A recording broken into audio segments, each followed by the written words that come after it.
Welcome to the first episode of Hypefury Presents, where we talk to creators on how they built their successful online business, and you'll learn how to do it too. My name is Yannick, one of the co-founders here at Hypefury, and I hope you enjoy the show.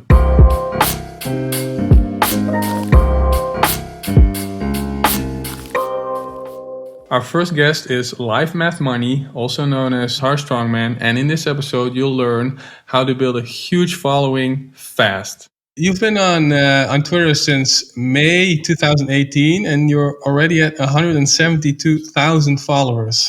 How did you do that? It's been a wild ride, man. I started on 18th May 2018. So the story is that on 17th May, I started my blog and I published one article. And the next day, I checked it again. Like I installed Google Analytics and I was hoping I'll get some views from Google, and I had 0 readers, which is pretty predictable. But at that point, I didn't know that. So I figured I need to promote it. So I went to Twitter. So I had heard of Twitter from Mike Cernovich. If you're familiar with him, he ran this blog that used to go by the name Danger and Play. I used to read that a long time ago. And he used to promote that blog on Twitter. And I was kind of a noob with social media because I don't have any account other than LifeMathMoney. I had 0 social media accounts. So I was a total noob. So I knew about Twitter. So that's what I went with. And I kind of lucked out because Twitter turns out is a great platform for my type of content. Yeah, that's nice. So you posted your first blog on your first article on your blog. Nothing happened, and then you went to Twitter, and then what? Well, nothing happened for a few days, but I started growing there. So the thing is, I started seeing growth in the first week. Like I saw 1, 2, 3 followers. So that was a bit motivating for me. So the blog started as a hobby, and I was just at that point, I wasn't trying to grow my Twitter audience. I was just trying to get some views on my blog. I was just trying to get readers. So I was like putting up hashtags and putting up links to the website. But over time, it started growing well, and I figured out, like, as sometimes if you look at my website right now and the blog right now, and the Twitter account right now, you might think that, okay, this guy knew what he was doing and that's how he was able to grow. But that's not exactly true. I just figured out as I went along what I needed to do. So eventually I had nothing, right? I had no audience. So it just grew linearly at first and then exponentially. As I kept making content, as I kept helping people, it kept growing. I was looking into when you started the blog, and it's from 2017. So most people probably right now they start a Twitter account and then they start a blog, but you did it the other way around. No, so actually the 2017 thing is like I bought that domain in 2017 and I wrote a couple of articles, but that was just as a joke. Like I wasn't doing it seriously and I wasn't intending to grow. It was just a pure hobby at that point. And then I forgot about it for a year. Like I wrote a couple of articles and then I got busy with my life and I forgot about it. And then next year it hit me again. Okay, I should do this seriously. So that's when I started the Twitter account, and I deleted the entire website. I deleted all the old articles. They weren't very good anyway. And the blog really started back in 2018, not 2017. Okay. With renewed inspiration, what did you write about? So essentially what I wanted to do was I wanted to help people live better lives. So right now, if you look at people don't exactly know what they're doing, right? People eat like crap, they live like crap, and they feel like crap. And it's such a waste when someone doesn't know what he's doing and regrets it later and then says he has no guidance. For example, let's say you're a 20-year-old. You don't have any guidance in the world. Everyone's telling you to party and go to college and have fun. And, that is fun for a while. But when you're 30, 35, then you're like, okay, now what? I've wasted 10 years of my life. And I wanted to help people at scale. So I figured a blog would be a good medium for that. And Twitter was a good medium for promoting the blog. You have an anonymous account, so I'm not going to go deep into your private life, but does what you do on Twitter, does it have anything to do with what you do, day to day? So I'm a chartered accountant, if you are familiar with that concept. So I'm an auditor and I have an affiliate marketing company. And I lift a lot. I've been lifting since I was 15. So I know quite a bit about that. But in general, my LifeMathMoney was completely new to me. So it wasn't that I didn't know what I was talking about. I knew what I was talking about, but I hadn't put in written form before. I hadn't given it to somebody else. Like it was just for me before. Are you getting me? Yep. The content, I had never produced content for somebody else other than my consulting work. So that part was new, but the work had already been going on for like a long time, many, many years. I wrote your guide on how to grow your Twitter account, and in there you mention how to name yourself. So you named yourself LifeMathMoney, but something you did before you even started Twitter. Yeah. And you had the blog LifeMathMoney. So how did you come up with the name? Why LifeMathMoney? Well, I knew I'd be talking about life and money. And the thing is, I also knew that this type of content attracts a lot of people, and a lot of people are not very smart.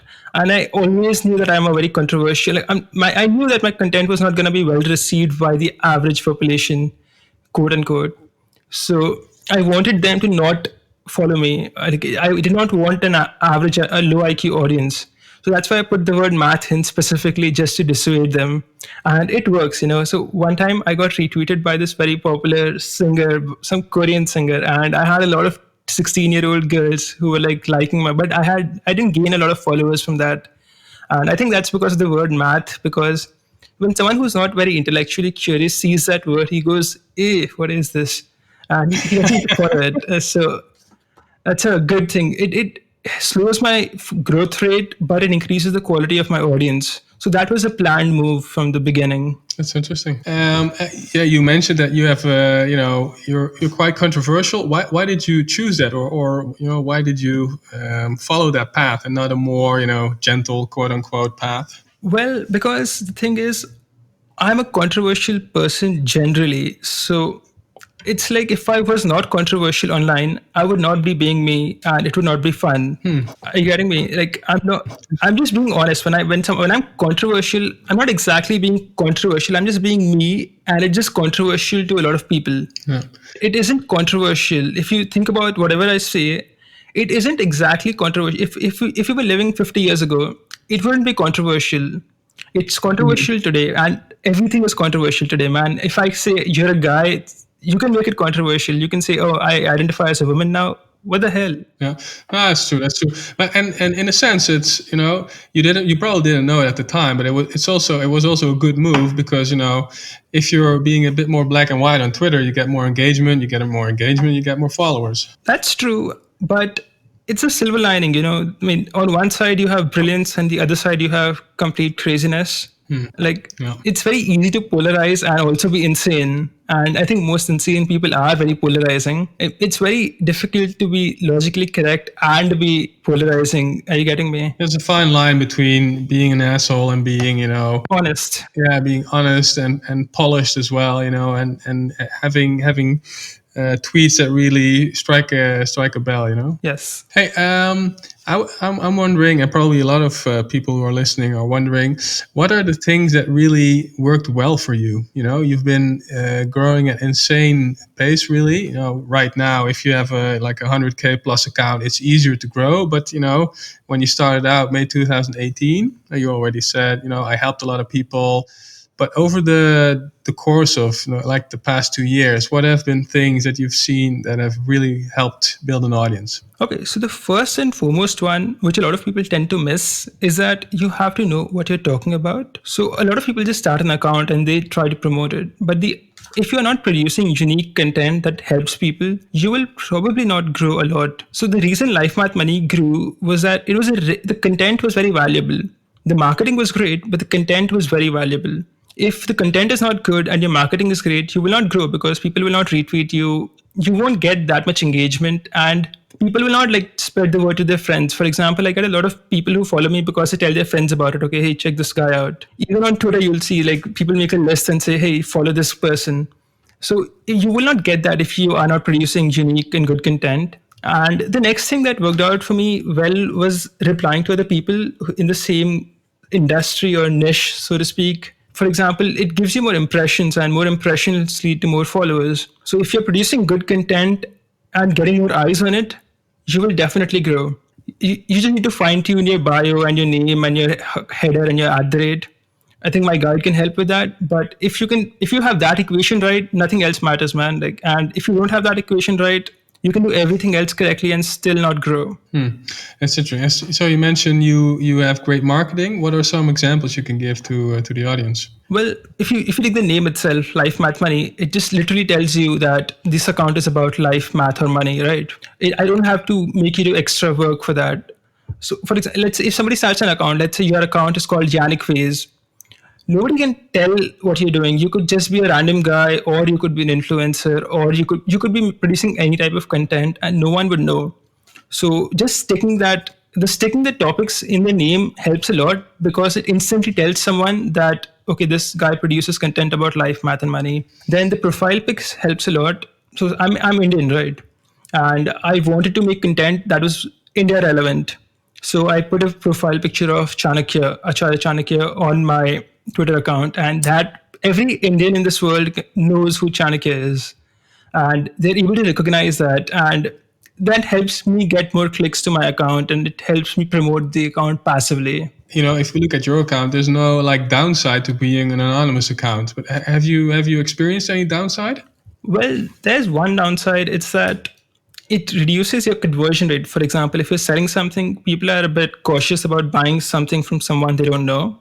I mean, so you make less money. That's one downside. The other downside to being anonymous is that people try to copy you in droves, man. Like after I released my guide, especially, I've seen like 2 dozen accounts with some variation of Life Math Money. I've seen Life Health Money, Life Books Money, Life Mind Money, Mind Money, Muscle Mind Money. It's unending.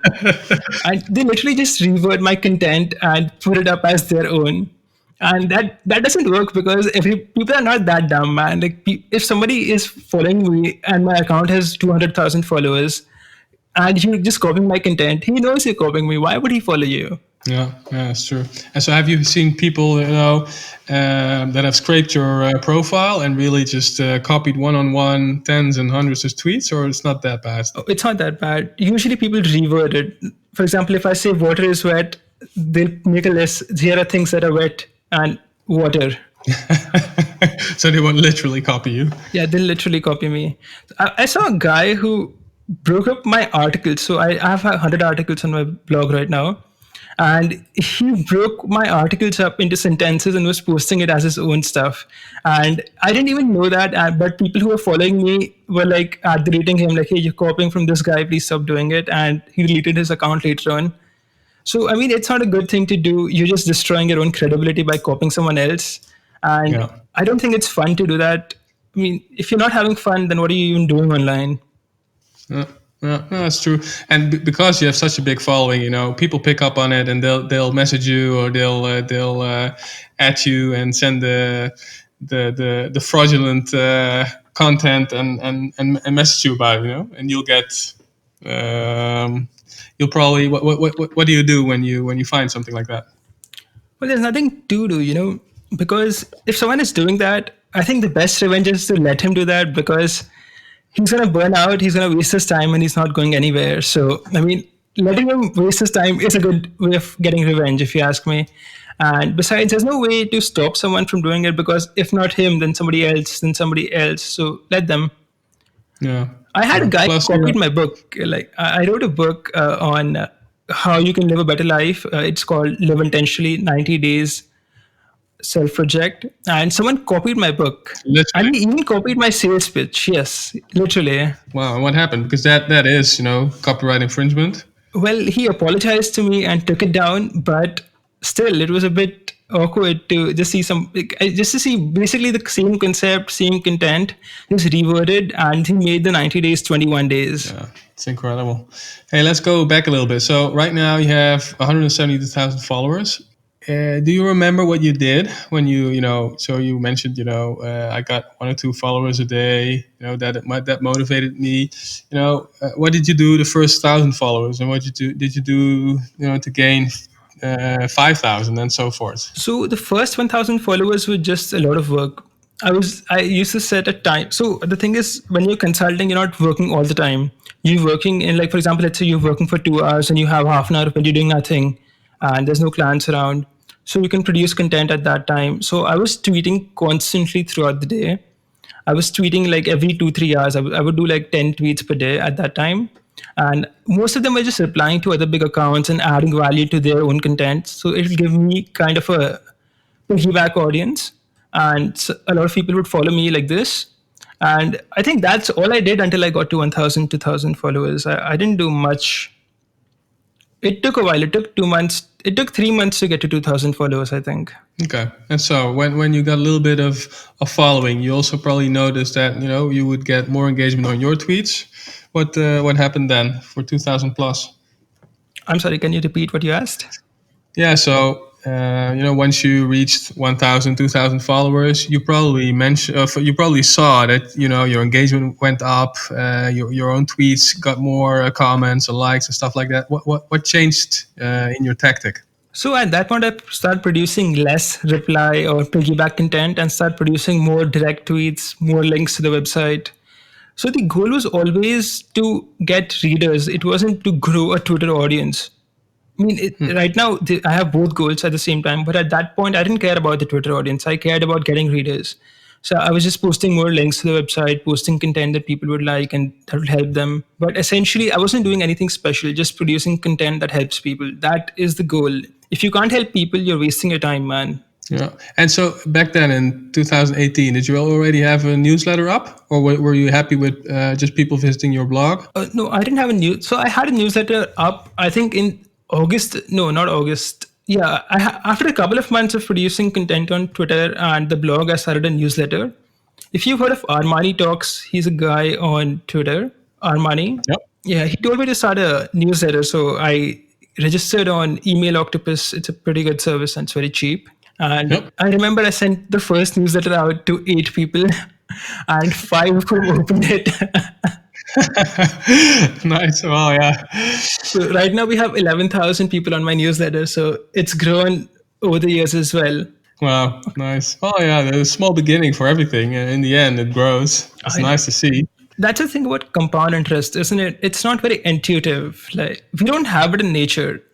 So if you, for example, let's say you look at someone who has 10 followers, you would think that after a year of work, he would have 1,000, 2,000 followers, but he could just as well have 50,000 followers. It just compound interest. It just exponents so quickly that you can't really tell if whether someone's going to be small or big. It's not very predictable.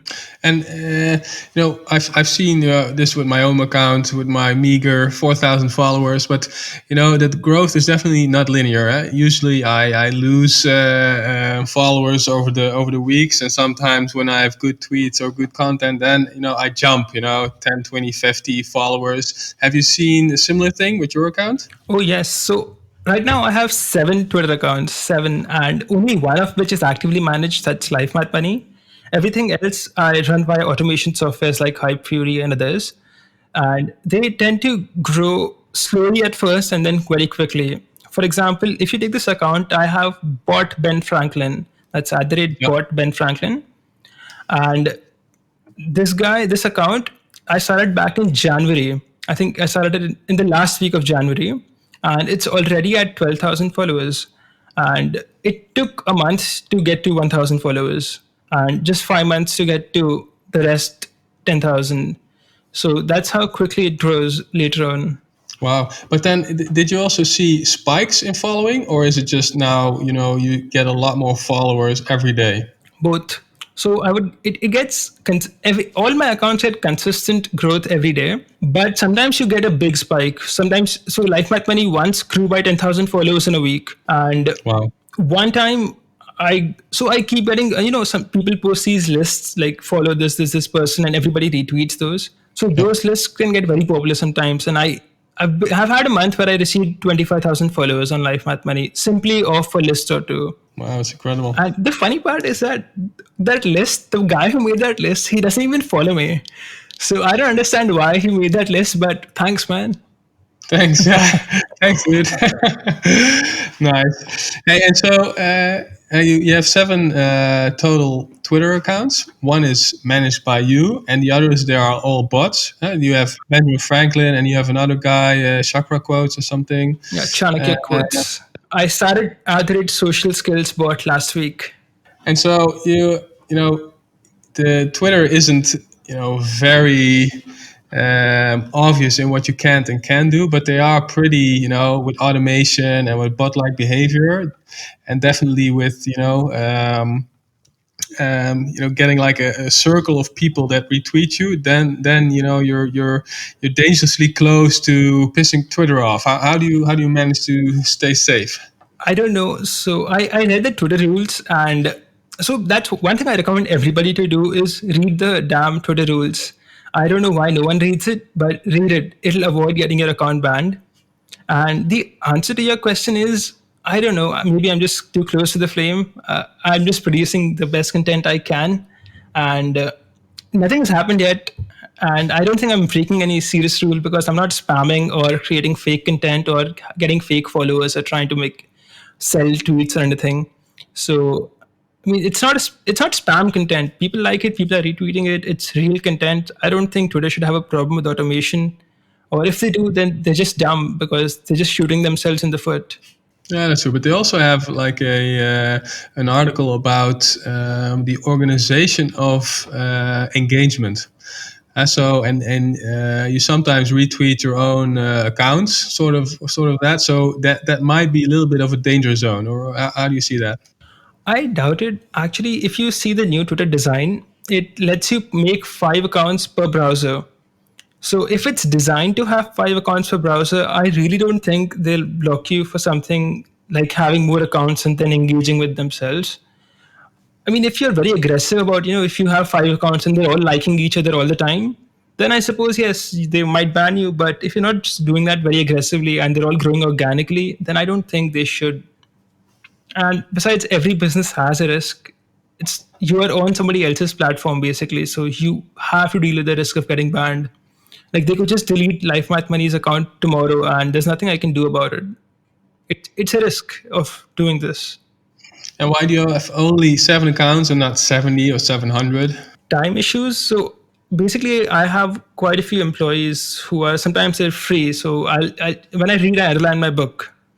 So when I'm reading, if I like something, I'll underline it, and then I'll be like, okay, hey, take this book. Everything I'm underlined, just make it a CSV.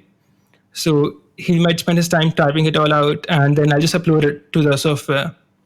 I think even Hypefury has a CSV upload option, which is pretty nice. So it's pretty easy for me to get it done because I'm not spending my own time making it. And I already have a pretty large account that I can use that as a springboard to get it more followers. Like I might just retweet it and it might instantly get 100, 200 followers. So it helps the gestation period. The reason I don't have 70 accounts is that it's a lot of work to make all of these things and coordinate them, growing them. Maybe in 10 years, I might have 70 accounts. I might actually run a social media agency. I don't know. Funny. So, this Twitter is, I guess, not your full time gig. Still, it's something you enjoy. You make quite a bit of money with it, but it's you still have your other job, right? So I don't have a job. I'm an entrepreneur. But yeah, Twitter is not my full time gig. It takes like an hour or two a day, like including writing an article every week and making content for Twitter. It takes like an hour, 2 hours, sometimes 2.5 hours. And sometimes when I'm really in the mood, I might just do it for a couple of hours at a stretch. But it doesn't take that long. It's not what I do for a living. I have a consulting business. I also have an affiliate marketing business, which is very, very profitable because I live in India and it makes money in the US dollar, which is like 1 into 75. It multiplies, it goes up very quickly. So, I mean, I don't really think doing it for the money is very sustainable because you burn out. And then, it's pretty ironic in the content creation business where if you do it for the money, you will say and not say certain things, and that'll affect your content. And ironically, you'd end up making less money. On the other hand, if you're just yourself, like you just talk about what you think and you're authentic that way, you will make more money because the content would be better. So, not doing it for the money actually helps you make more money, which is pretty counterintuitive for a business. It's interesting, but still, but what's the reason you are on Twitter? To get people to my website. Still, because I've checked out your profile quite a bit, your timeline, and you tweet a lot. But what you don't do a lot is plug sales and stuff like that. You keep it pretty, Clean. it's pretty clean. Yeah.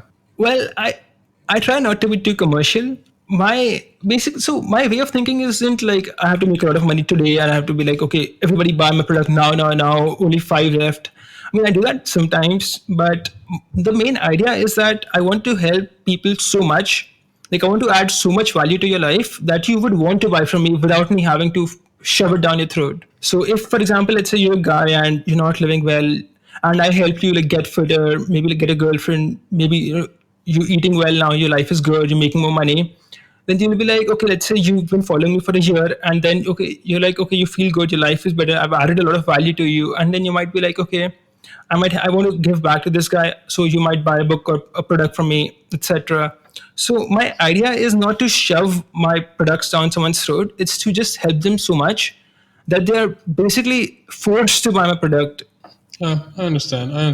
It's probably something that a lot of people on money Twitter should have. It's a bit more, on the one hand, modesty, and a bit more value driven, and not being overly pushy and buy my product, buy my affiliate product, stuff like that. That's true, but a lot of people don't approach it that way, and I get it.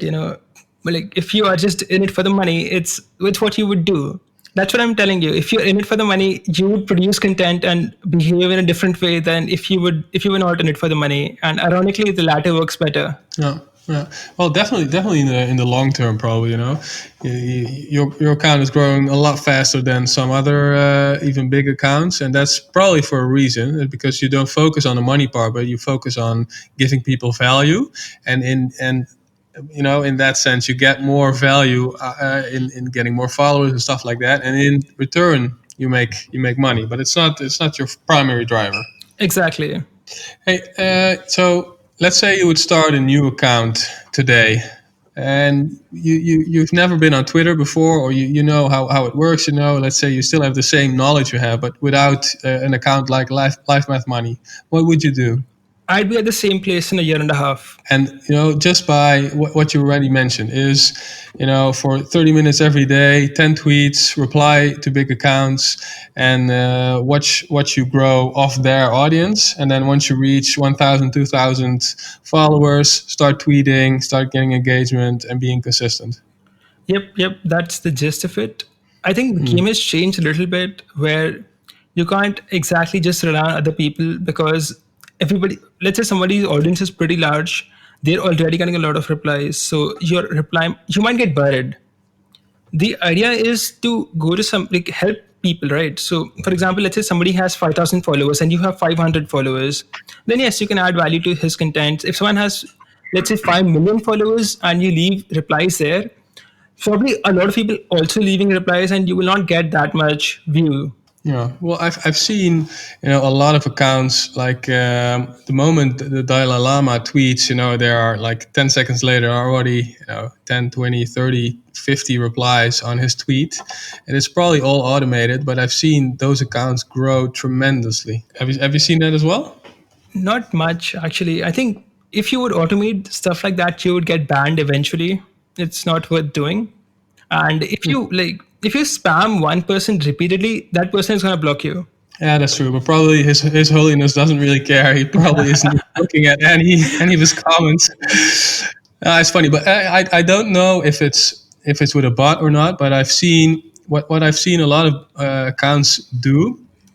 They follow like huge accounts, like 1 million plus accounts, and what they do is they create quotes, or they actually, they so the Dalai Lama, he's said so much stuff that they just created a lot of quotes of what he's already said, and once the Dalai Lama tweets, they just add a quote by Dalai Lama, and that tweet gets so much engagement that those accounts get a humongous amount of followers just by doing that. That doesn't always work. It might work once, maybe. That's rare. I've replied to the Dalai Lama a lot of times. It's rare when it works. Trust me.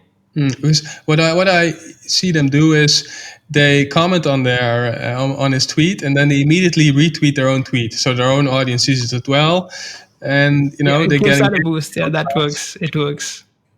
interesting. Okay, and so you say that in 1.5 years you would be at the same spot. Yeah. And Knowing what I know now, I would waste no time. I would be at the same spot in a year and a half easily. It might Easily. even be shorter, because I know what I'm doing now, right? So when I started quite a while, I was just figuring things out, and I now have everything figured out already. So I can just start, and it'll grow quickly. And so how much time would you spend every day? Not more than 2-3 hours. Okay. Actually, the thing with producing content and writing is that it isn't like accounting where you can just turn your brain off and make it a manual task. It's creativity, and your creative juice kind of runs out, and then you need to wait a bit for it to come back, and then you can start creating again. You can't approach it like a job. You can't approach it like an 8-hour job where I have to produce content from 10 a.m. to 9 p.m. Yeah, that's true. So, yeah, that's exactly what I've seen. You can't produce tweets, consecutively. You just get in sort of a flow, then you get a few tweets, and then the flow goes away, and you get no good tweets anymore. Actually, a good way to produce tweets is to write articles and take the best parts of the article and make a tweet. And Yeah, a lot of people interesting. don't do that. I don't understand why. But if you write an article, your thoughts are they flow well. And then you can condense them down to 280 characters. But if you're just thinking in tweets, that's kind of making it harder than it needs to be. Hey, and so you've been using Hypefury for quite some months now. Take us through what you do. So you already mentioned this. You read books and you underline, certain sentences. You give those books to your employees, and they actually just put them in Excel. You upload them. That's for your bot accounts. How do you approach the Hypefury usage? So Hypefury I mostly use for LifeMathMoney's account. So I can set up a queue, for example, post at 10 a.m., then 2 p.m., etc., and then I can fill it up. So for example, if I'm feeling particularly creative, I might make 5-10 tweets, and then I can just forget about it. And then over the next 2-3 days, it'll tweet them out. And the good part of using Hypefury or any automation software is that it lets you target people on the other side of the world when you're sleeping. So the way the economy works today is that you aren't just targeting people in the time zone you are in. You also want to target people on the other side of the world. If you live in India, you also want readers in Europe. You want readers in the US, and vice versa. But you can't stay up all night and engage with people at that time, right? So Yep. automation helps you produce content at that hour so that it boosts at that time. People who live in that time follow you. So that is very helpful with Hypefury. And the best part about Hypefury that is, so I've used about a dozen automation softwares over the past 2 years. And the best part of Hypefury is that it gives you that snapshot that you can upload on Instagram. So I remember telling Sammy about making this thing, and a month later he actually made it, and I wasn't expecting it. Yep. I thought it's just gonna be one of those things where I ask for something and it's never gonna happen, but he actually made it. And so over the past 2 months, I now have about 3,000 Instagram followers, and it took me no extra effort. I was making content for LMM anyway, and Hypefury would make it a nice image. I had an artist to give it a good background, and Yeah. it's all automatic. And I just put it on Instagram, and my account grows on its own. So it's That's pretty nice. good, and no other software does it. I've used Meet Edgar. I've used a lot of software. Trust me, I've been doing this for a while, and Hypefury is the best when it comes to this. At least the ones I know. And so how many tweets do you upload per day? How big is your queue? Right now, it's about 3 tweets a day. Only 3. Only 3. Wow. It's 3 content tweets per day and 3 links to the website. I mean, my goal is still to get more readers. It isn't just growing my Twitter account. So 3 content tweets and 3 links to the website. All of those are scheduled. And so you also have like the conditional retweet set, I think. Is there so some of your tweets are automatically retweeted and others are not? Yeah, What's your so this is a pretty good feature which Hypefury has, which I like, which other softwares don't. So I set up my tweets to retweet it themselves every 12 hours. So what this does is, for example, if I tweet something at 3 p.m. India time, it should retweet it at 3 a.m. India time. So it'll be daylight time for the US guys, for the Europe guys. So what happens is you can get more eyes on the same content. And right now, I think the algorithm of Twitter, it doesn't show a tweet to everybody who follows you. It shows it to some people only. So if you want everyone to see it, you need to retweet it a few times. So it's pretty helpful. Like earlier, I was doing it manually, and now it's automated. And to be honest, anything that you can automate, you should automate. As a business owner, that's my advice to everybody. If you can automate something, automate it. Don't do it manually. And so all your tweets get retweeted after 12 hours. Yeah. And so how many tweets do you have lined up right now? Right now, I have about 20. Usually, I have about 100 or 200. I've been very busy with my consulting biz, trying to like save it because COVID killed a lot of my clients. Like not literally, but they killed their businesses. So I've been busy with that. But normally, I would have about 200 tweets scheduled, so about 2-3 months of content. And is that because you've written quite a few books, but your employees are not around to help you, or what? Well, there's that.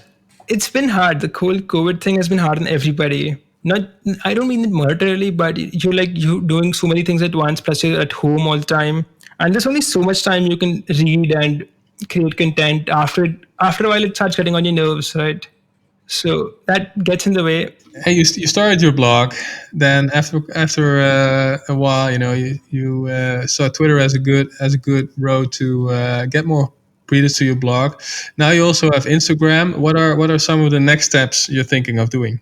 So have you heard of this platform called Gab? GAB? No. It's like Twitter but much smaller than Twitter. So I've been posting the same content I'm posting on Twitter at Gab as well. It's just a way to back up the blog. And I have a Facebook account now. I started it like a month ago, and that's also automated. If you have the Instagram app, you can link it to the Facebook account. It'll auto post whatever you post on Instagram to Facebook, so it's automatic. And other than that, I'm not doing much. I just produce good content on Twitter and write the best articles I can. And why did you choose Gap? It's censorship free, so a lot of content that I can't post on Twitter because I might get banned, I can just post on Gab.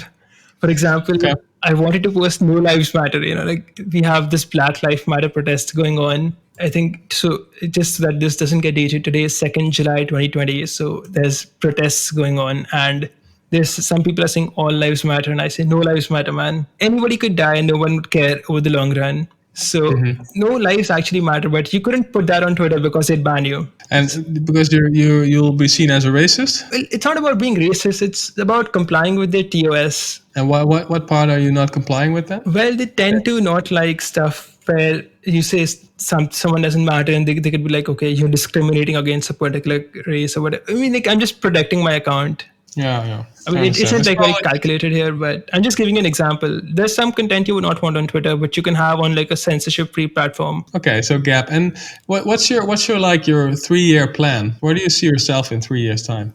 So with LifeMathMoney, I think I'd be I might have 1 million followers in 3 years if I don't get banned. That is, I want to make more content on the blog. I want to write better articles. Hopefully, I'll still have a consulting biz around. The affiliate marketing business is growing really, really well right now since everyone is home.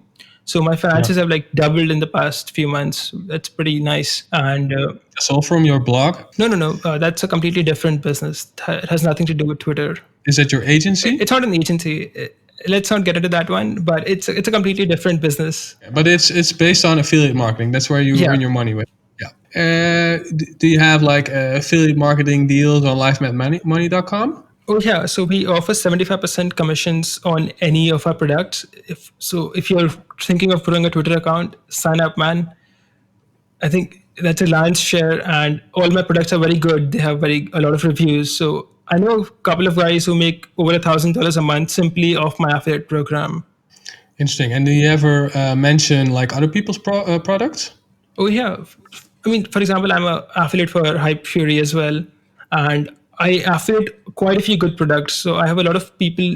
So I've networked with a lot of people on Twitter now, right? I've been around for a while, and a lot of people have a lot of good books. So I'll affiliate market with them. I'll give visibility to people who are making good content. So yeah, that's a general growth thing that happens in any business. It's general business development, doing deals, quote unquote. So we got like the gist of what you should do to grow a big audience. First couple of thousand followers, engage with a lot of bigger accounts, not too big, but because you probably get buried in all the comments. What are things that you've tried and that have really not worked for you? Well, making content when you have few followers that are not replies won't work, because if you're just producing content to thin air, no one's seeing it, so that doesn't work. Yeah, so then you're better off producing the content but then commenting on other accounts. Yeah, and being consistent. So if sometimes when you're inconsistent, let's say you don't tweet for a couple of days, that really slows your growth down because it tells the algorithm that you don't care enough. I don't understand how the algo works here, but if you don't make content for a while, it really slows down your growth rate, and it takes a while for you to start producing content and catch up to that old growth rate. So don't stop. Interesting. And so you've seen that after a couple of days or even after a day? Yeah, I've seen that after 2 days. I haven't actually gone very long without producing content, but 2 days, yeah, you start to see a decline. I would not recommend stopping. And so what I'm wondering, my background is more in like SEO, so Google stuff, and there are so many different businesses who drill down on how the algorithm works, but I've not really seen people drill down on how the Twitter algorithm works. Because it doesn't matter. So the Google algo, the issue with Google is that there's too many people competing, and there's a lot of people are producing the same content. So they're basically competing for space. It's a zero-sum game. With Twitter, it's like if you can help people and add value, you will grow. So you don't actually need to drill down the algo. You don't try to cheat. What you can basically just produce content that helps people, and the algo will bring you followers. The whole point of the algorithm is to get people to follow accounts that can help them and find their friends, etc. So instead of trying to trick the algo into getting people to follow you, you can just produce content that helps people, and the algo is designed to get people to that type of content.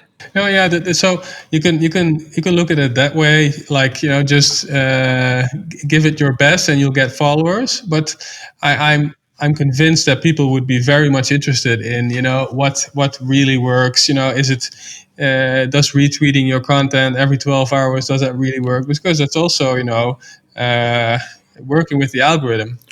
And yes, there's like a freshness bonus.